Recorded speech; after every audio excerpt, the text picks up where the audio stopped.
సభాధ్యక్షత వహించిన అంబర్పేట శాసనసభ్యులు కాలేరు వెంకటేష్ గారు, ఈ కార్యక్రమంలో నాతో పాటు ముఖ్య అతిథులుగా విచ్చేసిన హైదరాబాద్ ఇన్ఛార్జ్ మంత్రివర్యులు మిత్రులు పొన్నం ప్రభాకర్ గారు, ఈ కార్యక్రమంలో పాల్గొన్న మంత్రివర్యులు జూపల్లి కృష్ణారావు గారు, ఈనాడు ఈ కార్యక్రమానికి నిందుదానం తెలిసి బతుకమ్మ పండుగ, దసరా పండుగ అంటే ఆడబిడ్డల్ని ఇంటికి ఆహ్వానించి ఆడబిడ్డల్ని మన సంతోషంలో భాగస్వాములను చేసినప్పుడే ఈ బతుకమ్మ పండుగకు నిండుదనం వస్తుంది. అలాంటి బతుకమ్మ కుంట ప్రారంభోత్సవ కార్యక్రమంలో మా ఆడబిడ్డ సీతక్క, విమలక్క పాల్గొని ఈ కార్యక్రమానికి సంపూర్ణత తీసుకొచ్చిండ్రు. ఈ వేదిక మీద ఉన్న ఆడబిడ్డలందరికీ, రాజ్యసభ సభ్యులకు, శాసనమండలి సభ్యులకు, శాసనసభ్యులకు, వివిధ కార్పొరేషన్ చైర్మన్లకి, ఇక్కడికి విచ్చేసిన వి హనుమంతరావు గారి అభిమానులందరికీ, ముఖ్యంగా వి హనుమంతరావు గారికి ఆయన ఒక జీవితాశయంగా ఈ బతుకమ్మ కుంట పునరుద్ధరణ కోసం పోరాటం చేస్తూ వచ్చిండు. అదేవిధంగా ఈ కార్యక్రమంలో హైదరాబాద్ నగర మేయర్ ప్రథమ పౌరాలు విజయలక్ష్మి గారు, మున్సిపల్ అధికారులు, హైడ్రా అధికారులు అందరూ పాల్గొని ఈ కార్యక్రమంలో ఈనాడు పేదల కోసం నిర్మించిన ఈ బతుకమ్మ కుంట, ముఖ్యంగా ఆడబిడ్డలు దసరా పండుగ సందర్భంగా ఇక్కడ ఆనందంతో, ఉత్సాహంతో ఈ కార్యక్రమాన్ని జరుపుకోవడాన్ని మనస్ఫూర్తిగా అభినందిస్తున్నాం. మిత్రులారా, ఈరోజు నిజంగా చాలా సంతోషకరమైన పర్వదినం. నేను హైడ్రా ఆలోచన చేసినప్పుడు చాలామంది చాలా రకాలుగా మాట్లాడారు. కొంతమందికి అర్థం కాలేదు, కొంతమందికి అర్థమయ్యి వాళ్ళ యొక్క కబ్జాలు, వాళ్ళ యొక్క ఆలోచనలు భవిష్యత్తులో సాగవని బురద జల్లే ప్రయత్నం చేసింది. ఎవరెన్ని ప్రయత్నాలు చేసినా మంచి పని చేయాలనుకున్నప్పుడు, ఒక సంకల్పంతో ముందుకు వెళ్ళాలనుకున్నప్పుడు కొన్ని ఒడిదుడుకులు వస్తాయి. ఆ ఒడిదుడుకులను సమయస్ఫూర్తితోనో, సమయము సందర్భాన్ని బట్టి వాటిని పరిష్కరించుకుంటూ ముందుకు వెళ్ళాలి. ఈనాడు ఒక నూతన సంస్థని రాష్ట్ర ప్రభుత్వం ప్రారంభించింది. చాలామంది చాలా ఆరోపణలు చేసింది. కానీ నేను ఒక మాట చెప్పదలుచుకున్నా. కోవిడ్ తర్వాత పర్యావరణంలో చాలా మార్పులు వచ్చినాయి. క్లైమేట్ చేంజెస్ అంటే ఊహించని లేనంత వాతావరణంలో మార్పులు వచ్చినాయి. ఈ హైదరాబాద్ నగరమే కాదు, ఈ దేశంలో మనం ఏర్పాటు చేసుకున్న వ్యవస్థలు, మనం నిర్మించుకున్న రోడ్లు కావచ్చు, డ్రైనేజ్ కావచ్చు, ఇతర పరిస్థితులు, ఇతర ఏర్పాట్లన్నీ కూడా రోజుకు 2 సెంటీమీటర్ల వర్షం కురిస్తే సరిపోయే విధంగా మనం ఇన్ఫ్రాస్ట్రక్చర్ ఏర్పాటు చేసుకున్నాం. గతంలో వర్షాలను బట్టి ఆనాడు నిర్మాణం చేయాల్సిన ప్రభుత్వ సంస్థలు ఒక రోజుకి 24 గంటల్లో 2 సెంటీమీటర్ల వర్షం పడితే ఎదుర్కోవడానికి అవసరమైన మనము ఇన్ఫ్రాస్ట్రక్చర్ ఏర్పాటు చేసుకున్నాం. కానీ ఈ మధ్యకాలంలో మీరు అందరు చూస్తున్నారు, 2 సెంటీమీటర్లు రోజు కాదు, గంటలో లేదా 2 గంటల్లో 40 సెంటీమీటర్ల వర్షం కురిసే పరిస్థితులు ఈరోజు వాతావరణంలో మార్పు వచ్చినాయి. కోవిడ్ తర్వాత విపరీతమైన మార్పులు వచ్చినాయి, పర్యావరణ మార్పులు వచ్చినాయి, వాతావరణ కాలుష్యంలో మార్పులు వచ్చినాయి. ఈరోజు ఎక్కడ చూసినా వర్షాలు ఉపద్రవం. ఇవాళ ఒక తెలంగాణలోనే కాదు, ఉత్తర భారతదేశం నుంచి మొదలు పెట్టుకుంటే పక్క రాష్ట్రాలలో కూడా ఈ సమస్య తీవ్రంగా ఉన్నది. వీటిని ముందుగానే ఊహించినాం, ముందుగానే ఆలోచన చేసినాం, శాస్త్రవేత్తలతో మాట్లాడినాం. ఒక మంచి ఆలోచన చేసి ఈ నగరాన్ని కాపాడుకోవాలంటే ఈ అత్యధికంగా కుంభవృష్టి, క్లౌడ్ బస్ట్ అని ఇంగ్లీష్ అంటున్నారు, తెలుగులో కుంభవృష్టి.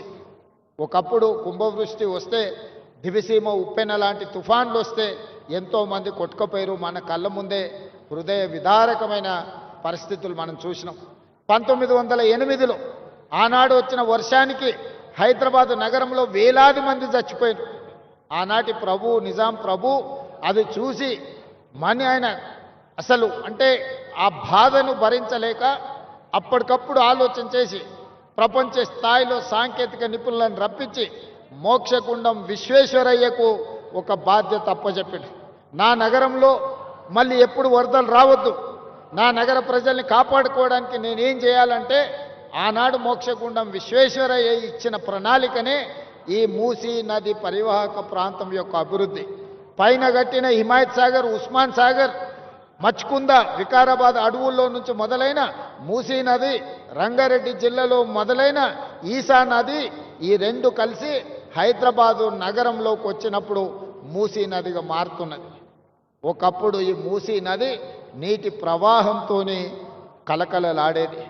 కానీ కాలక్రమేణా ఈరోజు మురికి కూపంగా మారింది. మూసీ అంటేనే మురికికి ప్రత్యేక పదంగా మారిపోయింది. ఎక్కడైనా మీరు చరిత్రను చూడండి, ఏ ప్రాంతంలో నీరు ప్రవహిస్తుందో ఆ ప్రాంతంలో నాగరికత పరిడవిల్లుతుంది. ఏ ప్రాంతంలో నదులు ఉంటాయో ఆ ప్రాంతంలో అభివృద్ధి ఉంటుంది. ఆ నదులను ఇవాళ మనము చెరబట్టే ప్రయత్నం చేస్తున్నాం కొంతమంది కబ్జాదారులు. ఇవాళ అందుకే ఈ హైదరాబాదు నగరంలో ఉన్న నాలాల కబ్జాలను వదిలిస్తామని, చెరువులను విడిపిస్తామని, చెరువులను చెరబడితే తాట తీస్తామని చెప్పి తెలంగాణ రాష్ట్ర ప్రభుత్వం నిర్ణయం తీసుకున్నది. ఇవాళ చెరువులను విడిపించడం, నాలా కబ్జాలను తొలగించడం, మూసీ నదిని పునరుద్ధరించడమే తెలంగాణ రాష్ట్ర ప్రభుత్వం లక్ష్యంగా పనిచేస్తుంది. మిత్రులు కాలేరు వెంకటేష్ గారు ఒక మంచి ఆలోచన ముందుకు వచ్చాడు. రాజకీయాలకు అతీతంగా అభివృద్ధి కార్యక్రమంలో భాగస్వామి కావడానికి ఈరోజు ప్రతిపాదనలు తెచ్చాడు. ఎస్, తప్పకుండా మిగతా శాసనసభ్యులు కూడా నేను విజ్ఞప్తి చేస్తున్న, హైదరాబాద్ నగరంలో ఉన్న శాసనసభ్యులు, మీ నియోజకవర్గాలలో మూసీ నది పరివాహక ప్రాంతం ఎంతుందో ఆ బఫర్ జోన్లో కానీ మూసీ నదిలో కానీ పేదలు, అత్యంత నిరుపేదలు, తండాలలో, గూడాలలో, మారుమూల పల్లెల్లో ఉన్న పేదలు ఈరోజు హైదరాబాద్కు వలస బతకడానికి వచ్చారు. జీవనాధారం కోసం వచ్చారు.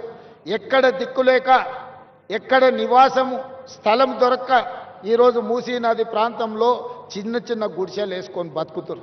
వాళ్ళ పేదరికం నాకు తెలియదా? కొంతమందికి పేదరికం అంటే ఎగ్జిబిషన్ అయి ఉండొచ్చు. బెంచ్ కార్లు వేసుకొని పేదరికం చూడాలంటే ఊర్లోకి పోయి ఓహో పేదరికం ఇట్లుంటుందా అని ఎక్స్కర్షన్ లాగా పోయేటోళ్ళు ఉండొచ్చు. గుంటూరులో చదువుకున్న వాళ్ళు, గుడివాడలు చదువుకున్న వాళ్ళు, లేకపోతే అమెరికాలో చదువుకున్న వాళ్ళకు. నాకు అట్లా కాదు. నేను పుట్టిన ప్రాంతం, నేను పెరిగిన ఊరు, పేదరికం నా కళ్ళ ముందు నేను చూసిన, దళితులు గిరిజనులు పడే కష్టాలు నేను చూసిన, మా ప్రాంతాల నుంచి వలస హైదరాబాద్కు బతకడానికి వచ్చేటోళ్ళని నేను చూసిన. ఈ అంబర్పేట ప్రాంతంలో పోతే మా ఊరోళ్ళే చాలా మంది ఉంటారు. మా జిల్లా వాళ్ళు అయితే, మా జిల్లా వాళ్ళు అనుకుంటే ఎవరినైనా గెలిపించేటంత మంది ఉన్నారు ఈ అంబర్పేట, ఈ మూసీ పరివాహక ప్రాంతంలో.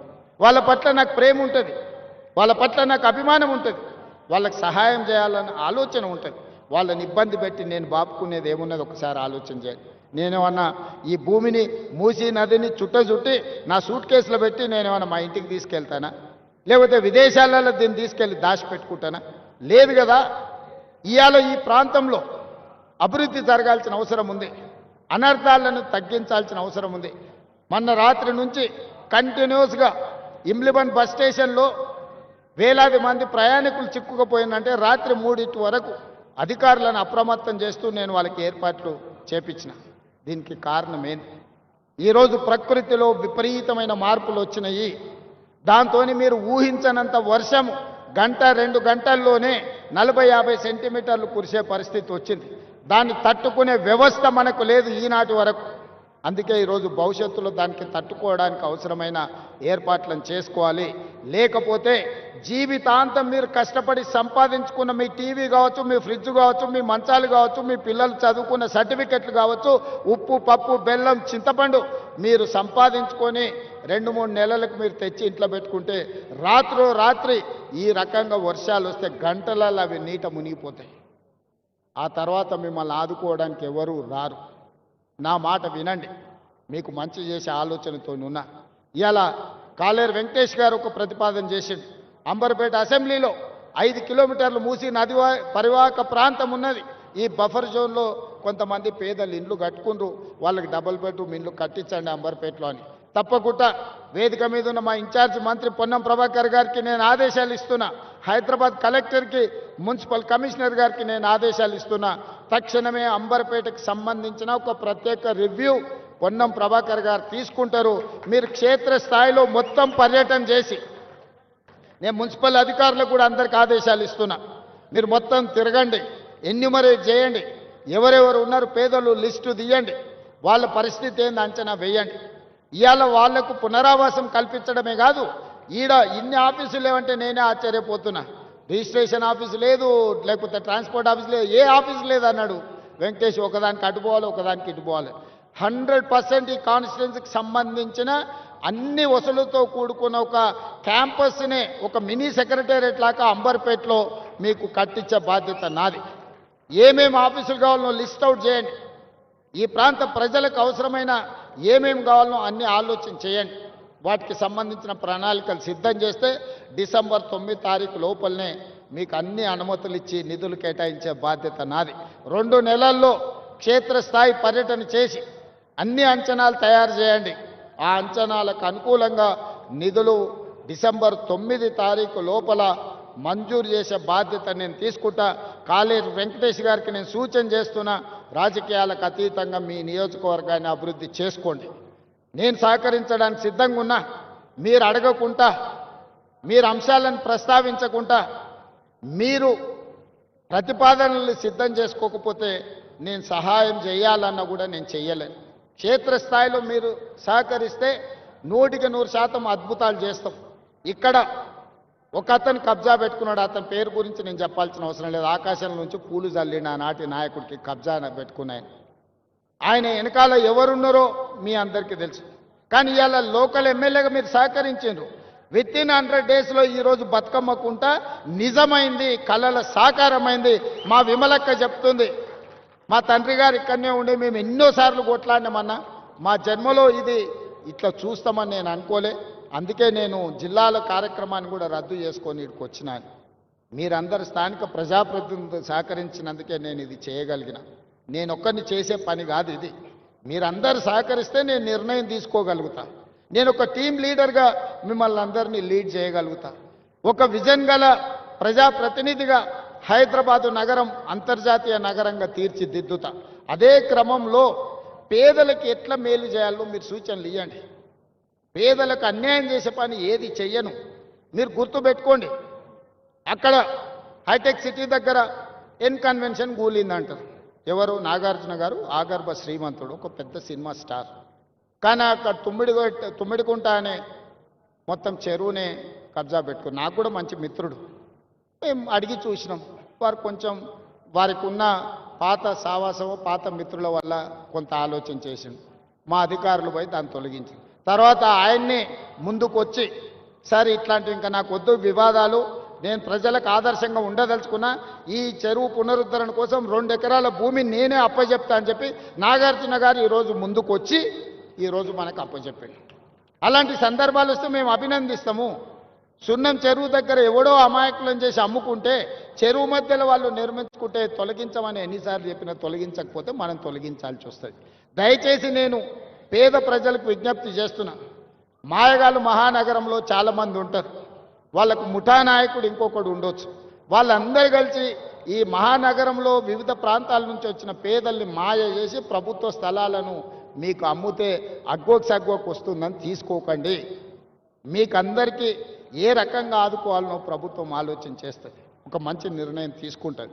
అందుకే మనస్ఫూర్తిగా దసరా పండుగ సందర్భంగా ఈ నగరవాసులందరూ మూసీ నది పునరుజ్జీవం కోసం సహకరించండి. మూసీ నది పరివాహక ప్రాంతంలో ఎవరెవరైతే నివాసం కోల్పోతుండ్రో వాళ్ళందరికీ శాశ్వత నివాసాన్ని ఏర్పాటు చేసే బాధ్యత తెలంగాణ రాష్ట్ర ప్రభుత్వం తీసుకుంటుంది. ఎవరిని నష్టపోనివ్వం, ఎవరిని కష్టపెట్టడానికి ఈ ప్రభుత్వం లేదు. ఇది ప్రజా ప్రభుత్వం, ప్రజల కోసం ఎన్నుకున్న ప్రభుత్వం, ప్రజలే ఎన్నుకున్న ప్రభుత్వం, ప్రజలు నడుపుతున్న ప్రభుత్వం. ఈ ప్రభుత్వం పేదలకు అండగా నిలబడుతుందని తెలియజేస్తూ చివరగా కాలేరు వెంకటేష్ గారు ఒక ప్రతిపాదన తెచ్చారు. బతుకమ్మ కుంటకు పెద్దలు వి హనుమంతరావు గారి పేరు పెట్టాలని. నాకు ఎలాంటి అభ్యంతరం లేదు. కాలేరు వెంకటేష్ గారి సూచన మేరకి బతుకమ్మ కుంటకు వి హనుమంతరావు గారి పేరును పెట్టడానికి అవసరమైన ప్రణాళికలు సిద్ధం చేయమని పొన్నం ప్రభాకర్ గారు చెప్తున్నా. వారు చెప్పబట్టే ప్రగతి భవన్కి జ్యోతిరావు పూలే పేరు మనం పెట్టుకోవడం జరిగింది. హనుమంతరావు గారి సూచన మేరకే పేదల ప్రజాభవన్గా మార్చి జ్యోతిరావు పూలే ప్రజాభవన్గా హనుమంతరావు గారి సూచన మేరకే నిర్ణయం తీసుకున్నాం. ఇవాళ 42% రిజర్వేషన్ల విషయంలో కూడా వారి సీనియర్ నాయకుడుగా మాకు సూచనలు సలహాలు ఇచ్చి ముందుకు నడిపించిండు. వారి అనుభవాన్ని ఈ ప్రభుత్వం పూర్తి స్థాయిలో వినియోగించుకుంటుంది. వారి గౌరవానికి భంగం కలగకుండా ఈ కార్యక్రమాలను ముందుకు తీసుకెళ్తాం. అంబర్పేటలో డాక్టర్ రోహిన్ రెడ్డి గారు ఈరోజు ఈ కార్యక్రమాన్ని సమన్వయం చేసి విజయవంతం చేసినందుకు రోహిన్ రెడ్డి గారి టీంను కూడా మనస్ఫూర్తిగా అభినందిస్తూ సెలవు తీసుకుంటున్న ధన్యవాదాలు మిత్రులారా.